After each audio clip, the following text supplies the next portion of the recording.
జై శ్రీరామ్. మన కలియుగ ప్రత్యక్ష దైవం వెంకటేశ్వర స్వామి వారికి ప్రపంచవ్యాప్తంగా కోట్లలో భక్తులు ఉన్నారు. స్వామివారి లడ్డూ ప్రసాదం విషయంలో మనందరం పడుతున్నాం. ఇప్పుడు ఏం చేయాలి? ఇప్పటి వరకు ఎవరూ మీకు చెప్పి ఉండరు.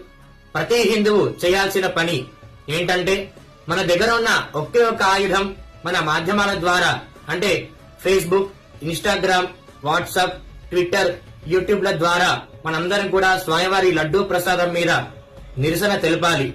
మనందరం కూడా పోరాడాలి. అదేవిధంగా ఈ రకంగా వీడియో తీసి మోడీ గారిని, టీటీడీ సంస్థని మనము ట్యాగ్ చేసి వీడియోని షేర్ చేయాలి. జై శ్రీరామ్. తిరుమల పవిత్రతను కాపాడుదాం.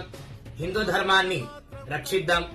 మన గుడి, మన ధర్మం, మన దేశం అనే నినాదాన్ని మనందరం కూడా షేర్ చేయాలి. దయచేసి ప్రతి హిందువులు ఈ వీడియోని అందరికీ షేర్